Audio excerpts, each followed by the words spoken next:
ചാരെ പാർട്ട് 38. നിനക്ക് എന്ത് ആവശ്യമെന്നോ? നിന്നെ ഇവിടെ ആരെങ്കിലും അംഗീകരിച്ചിട്ടുണ്ടോ?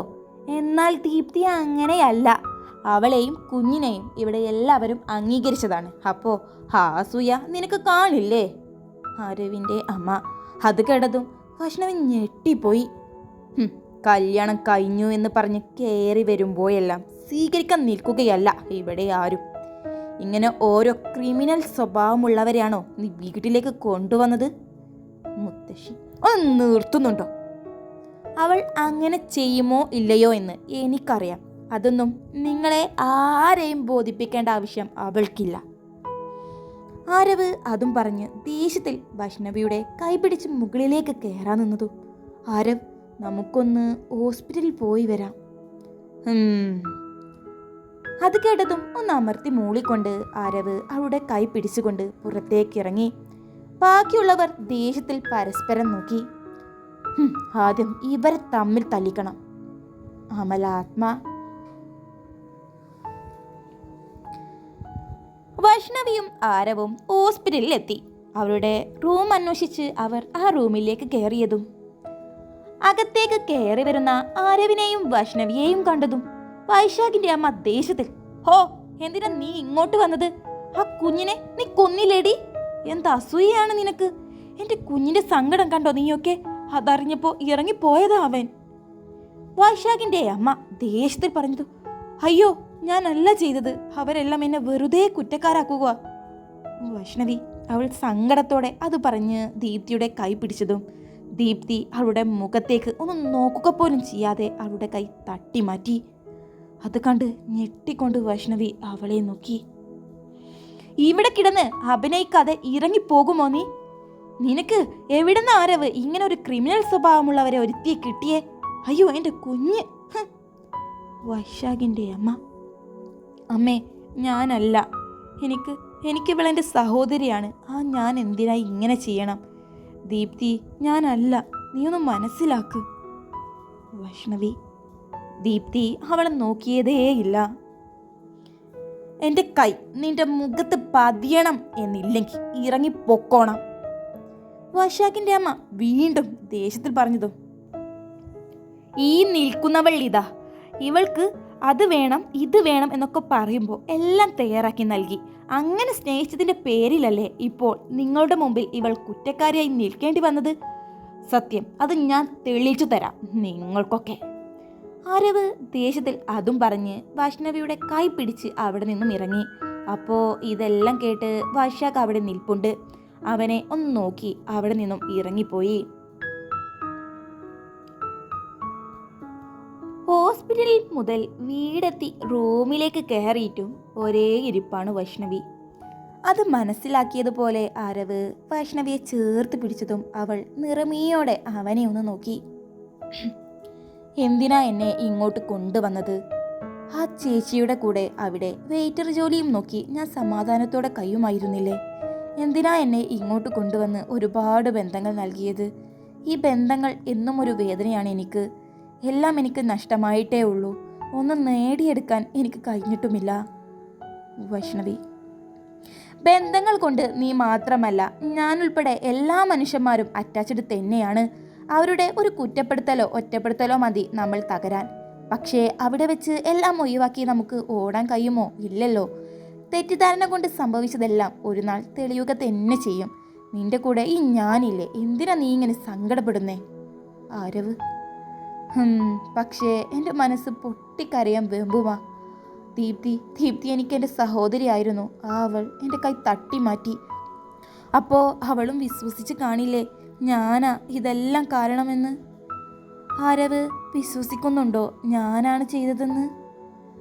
വൈഷ്ണവി സങ്കടത്തോടെ അവനോട് നോക്കി പറഞ്ഞതും, എന്താ ഇത്? എനിക്കറിയാം മോളെ, നീ അങ്ങനെ ഒന്നും ചെയ്യില്ലെന്ന്. നിനക്ക് അങ്ങനെ ഒന്നും ചിന്തിക്കാനാവില്ലെന്ന്.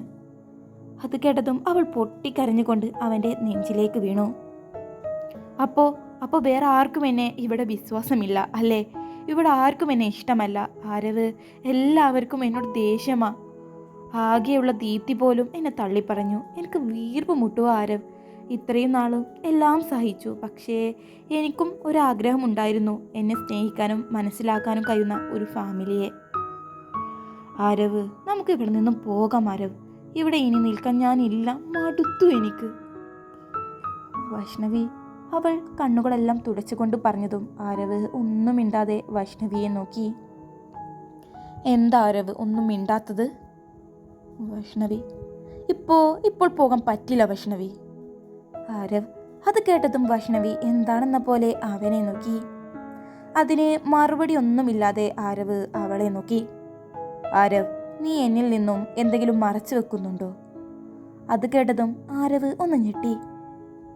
എനിക്കറിയാം നീ എന്തെല്ലാമോ എന്നിൽ നിന്നും മറച്ചു പിടിക്കുന്നുണ്ടെന്ന്. അതുമല്ല, നമ്മുടെ കല്യാണമുണ്ടായ അവസ്ഥ, അതിനെക്കുറിച്ച് ഒരിക്കൽ പോലും എന്നോട് പറഞ്ഞിട്ടില്ല. എന്തിനാ ഇങ്ങോട്ട് എന്നെ കൊണ്ടുവന്നേ എന്ന് പോലും പറഞ്ഞിട്ടില്ല. അത് കേട്ടതും ആരവ് അവളുടെ അടുത്ത് നിന്നും എണീറ്റു. വൈഷ്ണവി അത് നോക്കിക്കൊണ്ട് എണീറ്റു. എന്താ ആരവ്, എന്നിൽ നിന്നും എല്ലാം മറച്ചു വെക്കുന്നേ? എന്നെ ഇഷ്ടമാണെന്ന് ആ മനസ്സിൽ തൊട്ട് എന്നോട് പറഞ്ഞതല്ലേ? അവളുടെ ശബ്ദമൊന്ന് ഇടറിയതും. വൈഷ്ണവി, എല്ലാം ഞാൻ നിന്നോട് പറയാൻ ഇനിയും ഒരുപാട് കഥകൾ ബാക്കിയുണ്ട്. അതുപോലെ നിനക്കും ഒരു കഥ എന്നോട് പറയാൻ ബാക്കിയുണ്ട്. ആരവ് അത് കേട്ടതും വൈഷ്ണവി എന്തെന്ന പോലെ അവനെ നോക്കി. എല്ലാം ഞാൻ നിന്നോട് പറയാം വൈഷ്ണവി, എല്ലാം. നാളെ നമുക്ക് ഒരിടം വരെ പോകണം. അത് കേട്ടതും അവൾ എവിടേക്ക് എന്ന രൂപത്തിൽ അവനെ നോക്കി.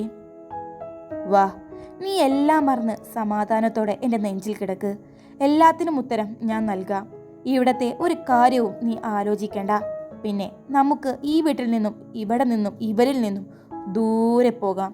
അത് വൈകാതെ തന്നെ നമ്മൾ പോകും. പക്ഷേ കുറച്ച് ടൈം എനിക്ക് താ. എന്നെ വിശ്വസിക്കു നീ. അവളുടെ കവിളിൽ കൈവച്ച് മുഖം അവനിലേക്ക് ഉയർത്തിക്കൊണ്ട് പറഞ്ഞതും ആ കൈ പിടിച്ച് അവളൊന്ന് ചുംബിച്ചു. എന്നെ നിങ്ങൾ എത്രത്തോളം വിശ്വസിക്കുന്നുണ്ടോ അതിലേറെ ഞാനും നിങ്ങളെ വിശ്വസിക്കുന്നു. അതും പറഞ്ഞ് അവൾ അവനെ കെട്ടിപ്പിടിച്ചു.